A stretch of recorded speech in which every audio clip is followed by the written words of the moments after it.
만나서 반갑습니다. 오늘은 제42강 교회 직제, 직무나 직위에 대한 제도에 대해서 말씀드리고자 합니다. 다시 말씀드리면 제가 강의하는 원리는 세 가지가 있습니다. 먼저 간결성과 명료성과 정통성, 개혁파 신학의 정통성을 가지고 세 가지 원리로 전가합니다.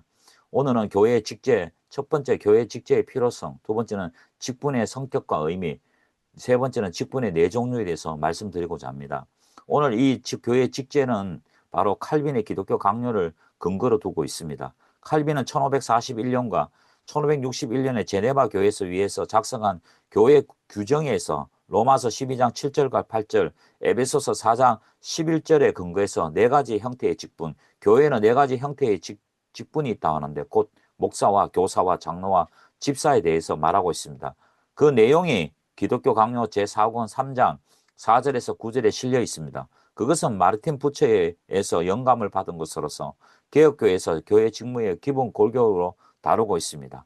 칼빈은 이 교회의 네 가지 직책을 하나님의 은총을 효과적으로 취급하고 순결한 교리를 보존하기 위한 봉사의 도구로 이해하였습니다.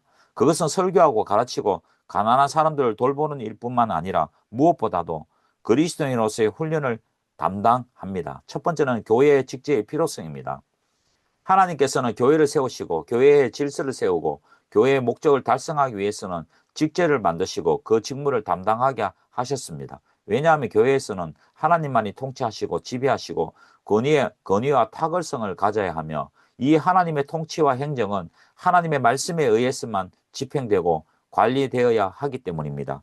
하나님께서는 하나님의 말씀을 통해 교회를 통치하시고 지배하기 위하여 자신의 일을 천사애들에게도 맡길 수 있었으나 사람들에게 맡기셨습니다. 그것은 그들에게 하나님의 권리와 명예를 주는 것이 아니라 마치 노동자가 도구를 사용하여 일하는 것처럼 사람의 입을 통해서 하나님의 자신의 일을 하기 위함입니다. 하나님께서는 사람을 자신의 말씀을 전하는 대리적 도구와 수단으로 사용하십니다. 이러한 방식으로 하나님께서 자신의 일을 사람에게 맡기신 것은 다음 같은 유익이 있기 때문입니다. 첫 번째는 그것은 우리에 대한 하나님의 지대한 관심을 나타냅니다. 하나님은 인간 중에 몇 사람을 선택하여 세상에서 자신의 정권 대사로 봉사하게 하셨고 그분의 엄밀한 뜻을 해석하는 자로, 다시 말해서 하나님을 대표하는 자로 섬기게 하시기 때문입니다. 두 번째는 그것은 우리를 겸손하게 만드는 가장 훌륭하고 가장 유익한 훈련 방법입니다.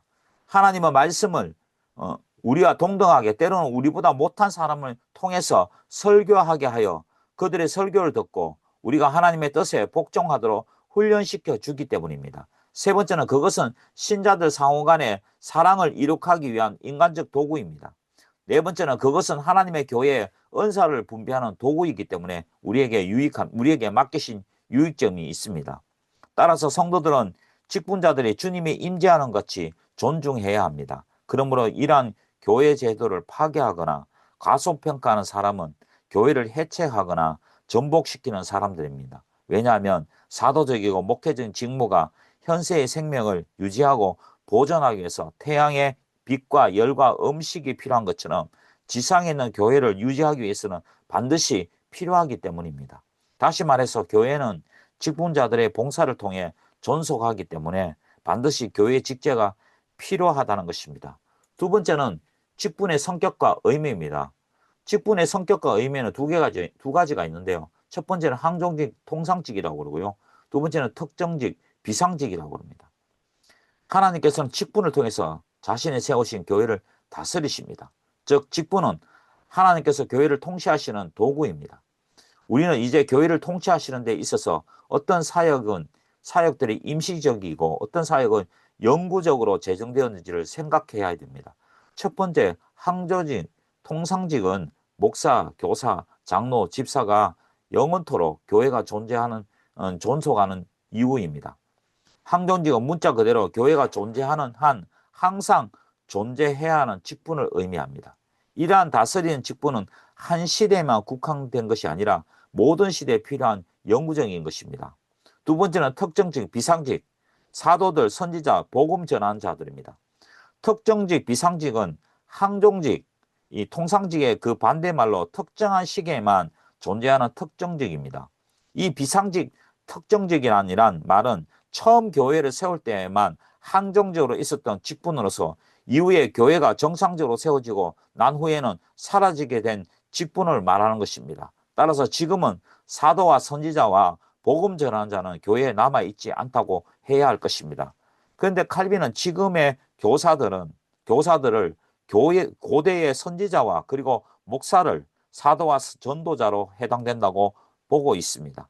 하나님의 뜻을 전하기 위해서는 특별한 계시를 받은 사람을 가리켜 선지자라고 하는데, 이런 의미에서는 선지자는 분명 오늘날에 있지 않습니다.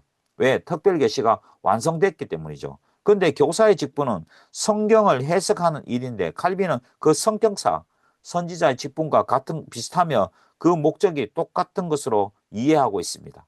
그리고 사도는 보냄을 받은 사람이란 의미에서 주님께서는 자신의 사자로 파견한 사람들입니다. 이러한 사도들 역시 오늘날에는 있지 않는 직분이지만, 사도의 기능적인 면에서 보자면 그들은 듣지 못한 새로운 소식을 전한 사람들이라는 의미에서 목사들이 바로 이러한 책임을 맡은 사람이라고 보고 있는 것입니다. 오늘날 교회에서 항종직, 통상직을 종신적으로 혼동하는 경우가 종종 있습니다.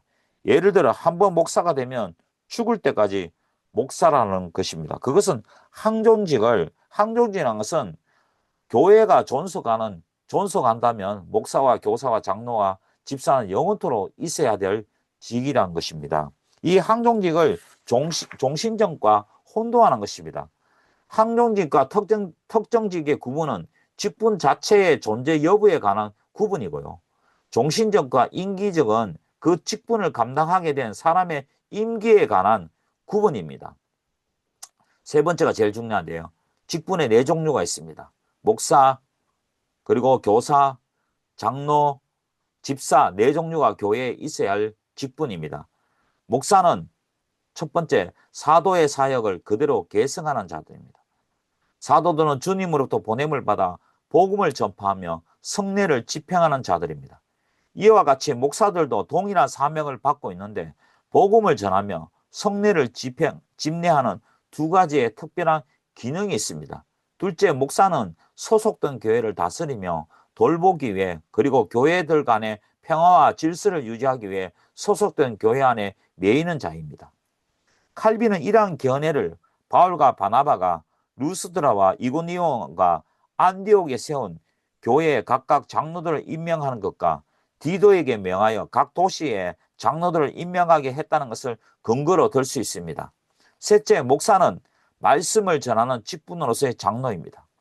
목사의 직임은 공적으로 사적으로 가르치고 훈계하고 권면하고 책망하기 위하여 하나님의 말씀을 전하는 것과 성례를 집례하는 것과 장로들 및 동료들과 함께 형제로서 성도들의 신앙을 교정하는 것입니다.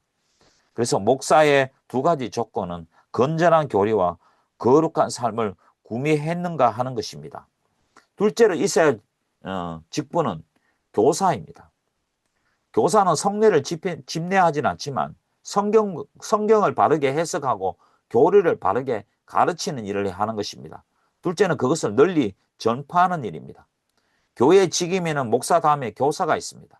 그런데 교사의 고유한 직임은 복음의 순수성이 무지나 유해한 견해들에 의해 부패되지 않도록 건전한 교리로 신자들을 교육하는 것입니다. 칼빈의 교회론에서 교사는 중요한 위치를 차지하고 있습니다. 때로는 교사를 박사라고 그런데요. 예언자의 직임은 그들이 계시라고 하는 독특한 은사를 가졌기 때문에 더욱 탁월했습니다. 그런데 교사들의 직임은 거의 비슷한 특징과 정확하게 동일한 목적을 가지고 있다는 것이 칼빈의 견해입니다. 칼빈은 말하고 있습니다.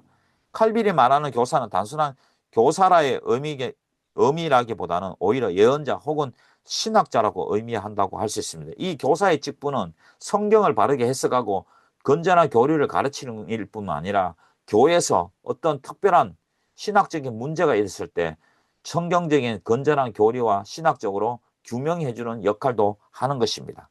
그래서 그는 우리 시대의 교사들은 고대의 선지자들 그리고 목사들은 사도에 해당된다고 합니다. 선지자의 직분은 그 탁월한 계시의 특별한 은사 때문에 더욱 두드러졌습니다. 그러나 교사의 직분도 성격이 매우 비슷하며 그 목적이 정확하게 같다고 하였습니다.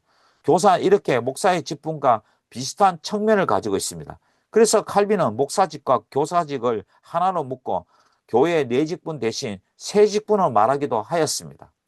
교사의 임무는 구체적으로 성경 해석의 책임을 맡아 건전한 순수한 교리를 유지하는 것입니다. 그래서 칼빈은 목사와 교사의 차이에 대하여 다음과 같이 설명하였습니다. 나는 둘 사이의 차이가 다음과 같다고 믿는다. 교사들은 제자훈련과 성례 집행이나 경고나 권면하는 일을 맡지 않고 성경을 바르게 해석하는 일을 맡았다. 이것은 신자들 사이에서 교리를 온전하게 순수하게 유지하려는 것이었다. 목사직은 그 자체 내에 이 모든 기능을 포함시킨다. 이렇게 교사와 목사는 교회에서 가장 본질적인 기능을 담당하는 직분으로서 칼빈의 고백처럼 그들이 없이는 교회를 유지될 수 없는 직분이다. 또한 하나님은 이들의 입을 통해 자신을 우리에게 말씀하십니다. 즉 하나님은 자기 백성을 가르치시려고 목사와 교사들을 임명하셨고 그들에게 권위를 주셨으며 그들의 입술에 권세를 주셨고 신앙의 거룩한 일치와 올바른 질서를 위해 도움이 되는 것은 하나도 빠뜨리지 않으시고 그들에게 주셨습니다. 세 번째 있어야 할 직분은 장로입니다. 장로는 과연 어떤 직분인가? 사실 칼빈은 교회를 다스리는 사람들을 구체적으로 구분하지 않고요. 성경에 나타내고 있는 대로 혼용하여 부릅니다. 그는 내가 교회를 다스리는 사람들을 감독, 장로, 목사 또는 사역자라고 구별하지 않고 부른 것은 성경의 용법에 따른 것이다. 성경은 이 용어들을 구별하여 사용합니다. 말씀을 전하는 사람들은 성경은 모두 감독이라고 부른다고 한다는 것입니다. 교회의 세 번째 직임은 장로인데요. 그런데 그들의 직임은 모든 사람의 성도의 모든 삶을 감독하고 잘못되거나 무질서한 삶을 사는 자를 보았을 때 다정하게 훈계하고 그리고 필요한 경우 형제로서 교정을 위해 파송될 회합을 보고 그리고 다른 사람들과 함께 형제로서 교정을 하는 것입니다. 다시 쉽게 말하면 장로의 가장 본질적인 사역은요, 교인들을 신방하는 것입니다. 신방에서 성경적으로 빗나가 있고 신앙생활 잘못하고 있다면 다정하게 따뜻하게 훈계하고 또 교정하는 것이 필요하고 권면하는 것입니다. 그래서 칼빈은 다스리는 사람들은 신자들 사이에 선택된 장로들이었으며 감독들과 함께 도덕적인 견책과 권징을 시행하는 일을 맡았다고 나는 믿는다고 하였습니다. 이와 같이 칼빈이 말하는 장로는 설교권을 가지지 않는 다스리는 장로였습니다. 이렇게 다스리는 직책을 맡은 장로는 부지런하고 경건하며 건면하고 거룩한 사람이어야 한다는 것이 그의 생각이었습니다. 장로란 직분은 한 시대에만 국한되는 것이 아니라 모든 시대에 필요한 직분입니다. 그래서 칼빈은 이런 직분들이 한 시대에만 국한된 것이 아니면 우리의 경험으로 보아서 분명하다. 그러므로 이 다스리는 직분은 모든 시대에 필요한 직분이라고 주장하였습니다. 네 번째로 교회에서 필요한 직분은 집사입니다. 집사의 역할은요. 첫째, 불우한 자들을 위한 물질을 받아 나누어 주고 보관했는데 매일의 구제금뿐만 아니라 재산, 세, 연금 등도 맡았다.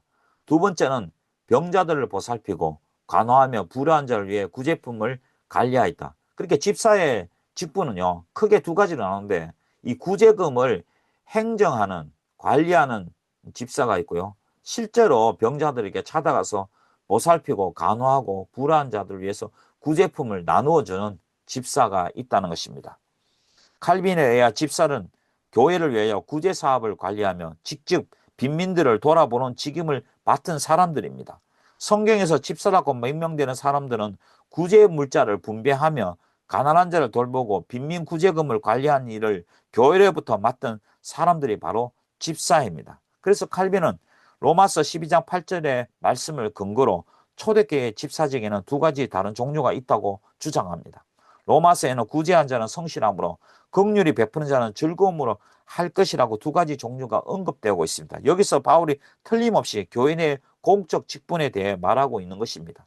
따라서 집사직에는 두 가지 다른 종류가 있는 것입니다. 만일 내 생각이 틀리지 않는다면 바울은 첫 문장에서 구제 물자를 나누어준 집사를 가리고 있다. 그러나 둘째 문장은 빈민과 병자들을 돌보는 사람들을 말한다. 여자들을 맡을 수 있는 유일한 공적 직분은 구제한 일에 헌신한 것뿐이었다. 이 해석을 인정한다면 집사에는 두 종류가 있는데 교회의 구제 사업을 관리하는 집사들과 직접 빈민들을 돌보는 집사들이 있다고 합니다.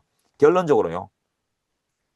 제일 중요한 것은 한국교회의 이 직분제는 관료주의적 계급의식입니다. 피라미드식 계급의식을 이해하고 있습니다. 서리집사 위에 안수집사가 있다고. 안수집사 위에는 장로와 권사 있고 장로 권사에는 목사가 있다는 이 계급주의적 의식이 너무나도 팽배합니다. 그러나 사실은 그렇지 않습니다. 목사든 장로든 집사든 교사든 모두가 하나님 앞에 동등한 권리요 은사별로 다 각각 기능별로 있는 것입니다. 그래서 우리가 이런 관료주의 계급의식을 버려야 됩니다. 그런데 우리가 교회에서 네 가지 직분인데 목사와 장로와 교사와 집사가 있는데 여기는 권사가 있죠. 우리나라에서 정말 여성들의 역할을 감당하기 위해서 우리가 만들어낸 좋은 직분입니다. 그러므로 이 권사의 직분을 잘 활용해서 여성들이 일할 수 있도록 만들어주는 직분제를 잘 만들었습니다.